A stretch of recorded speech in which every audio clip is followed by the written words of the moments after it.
నమస్కారం అండి. అందరికీ దీపావళి శుభాకాంక్షలు. మరి ఎన్నాళ్ళ నుంచో ఎదురు చూస్తున్న దీపావళి పండుగ వచ్చేసింది, రానే వచ్చింది. అయితే ఈ దీపావళి కోసం పిల్లలు పెద్దలు అందరూ కూడా ఎదురు చూస్తూ ఉంటారు. అందరికీ కూడా ఇష్టమైన పండుగ ఏంటంటే దీపావళి. ఈ దీపావళికి చక్కగా దీపాలంకరణ చేయడమే కాకుండా మరి ఎన్నో రకాల టపాసులు కాల్చచ్చు, తారాజువ్వులు, టపాసులు. ఇప్పుడైతే మా చిన్నప్పటి కంటే కూడా ఇప్పుడు చాలా ఎక్కువగా రకరకాల టపాసులు అయితే వచ్చాయి. మరి ఎంతో సరదాగా ఎంజాయ్మెంట్ ఉంటుంది ఈ దీపావళి పండగకి. తర్వాత ఏంటంటే కొత్త బట్టలు కట్టుకోవడం, మరి ఫ్రెండ్స్తో ఎంజాయ్మెంటు, నువ్వేం కొనుక్కున్నావంటే నేనేం కొనుక్కున్నానంటూ సరదాగా ఆ పిల్లలు పెద్దలు కూడా జరుపుకునే పండుగ దీపావళి పండుగ రానే వచ్చేసింది. అయితే ఈ దీపావళికి ఒక కథ ఉందండి. అదేంటంటే పూర్వం నరకాసురుడు అనేటువంటి ఒక రాక్షసుడు ప్రజలను భయభ్రాంతులను చేస్తూ ఎక్కడ దీపం వెలిగి కనిపిస్తే అక్కడ మనుషులున్నారని తెలుసుకొని వచ్చి వాళ్ళని భక్షించుతూ ఉండేవాడు. అందుచేత ప్రజలు చాలా భయపడి ఆ రాక్షసుడు ఎక్కడ వచ్చేస్తాడో దీపం వెలిగిస్తే అని భయపడి రాత్రులు చీకట్లో కాలక్షేపం చేసి గడుపుతూ ఉండేవారు. అంచేత అప్పుడు వీళ్ళందరూ కలిపి శ్రీకృష్ణ పరమాత్ముడిని వేడుకుంటే ఆయన సత్యభామ సమేతుడై నరకాసురుణ్ణి వధించడానికి బయలుదేరాడు. అయితే ఏంటంటే దీనికి శ్రీకృష్ణుడి యొక్క భార్య అయిన సత్యభామ కిందటి జన్మలో అతనికి ఆ భూదేవి యొక్క కుమారుడు నరకాసురుడు.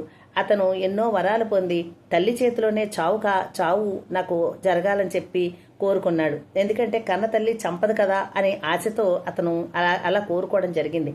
అయితే ఏంటంటే సత్యభామ మరి శ్రీకృష్ణుని భార్యగా సత్యభామగా అవతరించి ఆమె జన్మించి అతని యొక్క మరణానికి ఆమె హేతువు కాబట్టి ఆమె సత్యభామగా జన్మించి శ్రీకృష్ణుడి భార్య అయ్యింది. అయితే ఈ నరకాసురుడి యొక్క ఈ పీడనం భరించలేక ప్రజలు శ్రీకృష్ణుడికి మొరపెట్టుకుంటే శ్రీకృష్ణుడు సత్యభామ సమేతుడై అతనిని వధించడానికి బయలుదేరి శ్రీకృష్ణుడు యుద్ధం చేస్తూ ఉండగా పరమ శక్తివంతుడైనటువంటి నరకాసురుడు వేసే బాణాలకి శ్రీకృష్ణుడు మూర్చిపోగా అప్పుడు ఈ శాపం తీర్చుకోవడం కోసం సత్యభామ చాలా ధైర్యంగా మహావీర నారి ఆవిడకి అన్నీ వచ్చు, విలువిద్య అంతా వచ్చు. ఆమె శాపాన్ని గుర్తుకొచ్చి వెంటనే ఆమె ధనుసు సంధించి అతనిపై బాణాల వర్షం కురిపించడంతో అతను నరకాసురుడు నేల కొరిగాడు. ఈ విధంగా ప్రజలకి నరకాసురుడి బారి నుంచి సత్యభామ విముక్తులను చేసింది. అందుచేత నరకాసురుడు చనిపోయిన రోజుని నరక చతుర్దశి అని పిలుస్తారు. ఆ రోజు ఉదయాన్నే లేచి చక్కగా తల రుద్దుకుని అభ్యంగన స్నానం చేసి కొత్త బట్టలు కట్టుకుని పిండి వంటలు చేసుకుని ఆ మరుసటి రోజైనటువంటి అమావాస్య నాడు చీకట్లన్నీ తొలగిపోయాయి కాబట్టి, అమావాస్యనే కాదు రోజు వాళ్ళకి అమావాస్యలాగే ఉండేది. ఎందుకంటే అమావాస్య నాడు అయినా మనం ఇంట్లో దీపం పెట్టుకుంటాం, కానీ వాళ్ళకి ఒక పక్క చీకటి ఒక పక్క దీపం పెట్టుకోవడానికి లేదు. కాబట్టి ఈ చీకట్లు తొలగించేటువంటి ఈ దీపాలని అమావాస్య నాడు ఆశ్వయుజ బహుళ అమావాస్య నాడు చక్కగా దీపావళి అంటే దీపముల వరుస అని అర్థం. అంచేత చక్కగా అందరూ కూడా దీపాలు పెట్టుకుని మనకి కొండ ప్రమిదల్లో నూనె పోసి ఒత్తివేసి గుడ్డతో ఒత్తి చేసి వెయ్యాలండి. వేసి చక్కగా దీపాలు పెట్టుకుని ఇప్పుడు చాలామంది కొవ్వొత్తులు తర్వాత ఎలక్ట్రిక్ బల్బులు పెడుతున్నారు. ఎలక్ట్రిక్ బల్బులు పెడితే సరదాగా పెట్టుకోవచ్చు, కానీ కొవ్వొత్తులు మాత్రం వెలిగించమాకండి. అది మన సాంప్రదాయమే కాదు. చక్కగా నూనె దీపాల వెలుగు చాలా మంచిది, ఆరోగ్యకరమైనది, సాంప్రదాయబద్ధమైనది. కాబట్టి చక్కగా మనం అందరూ కూడా దీపావళి పండుగని అద్భుతంగా జరుపుకుందాం. అయితే ఇందులో ఒక విశేషం ఏంటంటే టపాసులు కాల్చడం అంటే పిల్లలకే కాదు పెద్దలకు కూడా చాలా ఇష్టం. చాలామంది తారాజువ్వలు వేస్తూ ఉంటారు. తర్వాత ఏమో మరి ఈ చీమటపాకాయలు ఇవన్నీ కాలుస్తూ ఉంటారు కదా. అంచేత ఎవరికి నచ్చినవి వారు కాల్చుకుని పిల్లల్ని మాత్రం చాలా జాగ్రత్తగా చూడాలండి ఈ విషయంలో. ఎందుకంటే పిల్లలు వాళ్ళకి తెలియదు, అవి గబుక్కుమని ఆ నిప్పు ఏదైనా అంటుకుందంటే ఈ సరదా అంతా కూడా ఒక దీని కింద ఒక బాధాకరమైనటువంటి వాతావరణం మాత్రం రాకూడదు. అందుకని పిల్లల్ని దగ్గర ఉండి పెద్దవాళ్ళు చక్కగా కాల్పించండి. వాళ్ళు ఆనందపడతారు, వాళ్ళు సేఫ్గా ఉంటారు. అంతేగాని వాళ్ళకి ఇచ్చేసి మీరు కాల్చుకోండి అంటే వాళ్ళు ఏం చేస్తారో తెలియదు. ఆ నిప్పురవ్వలు వచ్చి పడ్డాయంటే చాలా ప్రమాదాలు కూడా జరుగుతాయి. కాబట్టి ఖచ్చితంగా వాళ్ళకి కాటన్ బట్టలే వేసి పిల్లలకి వాళ్ళ దగ్గరగా మీరుండి వాళ్ళ చేత కాల్పించి నీరు కూడా కాల్చి చక్కగా ఆనందించండి.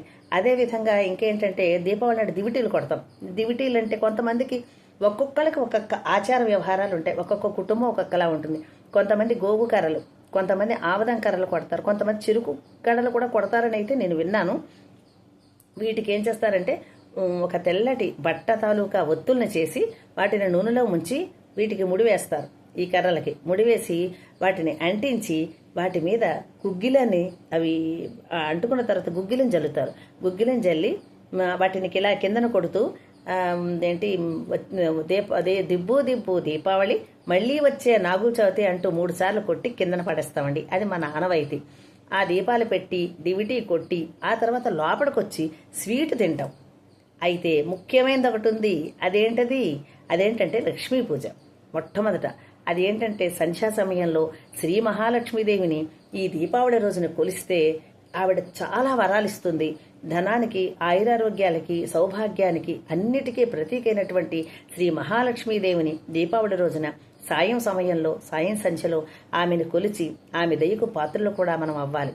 అందుచేత చక్కగా అలంకరించి ఆ అమ్మవారిని లక్ష్మీదేవిని మనం సాయంత్రం పూజించి అలాగే దీపాలు చక్కగా నూనె దీపాలన్నీ పేర్చుకుని దివిటీలు కొట్టుకుని ఇంట్లోకి వచ్చి చక్కగా స్వీటు తిని అప్పుడు బయట కూర్చుని ఈ టపాసులన్నీ కాల్చుకోవాలి.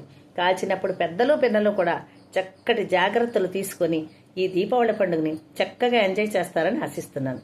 సరే, మరి ఇక సెలవు. ఉంటాను. ధన్యవాదాలు.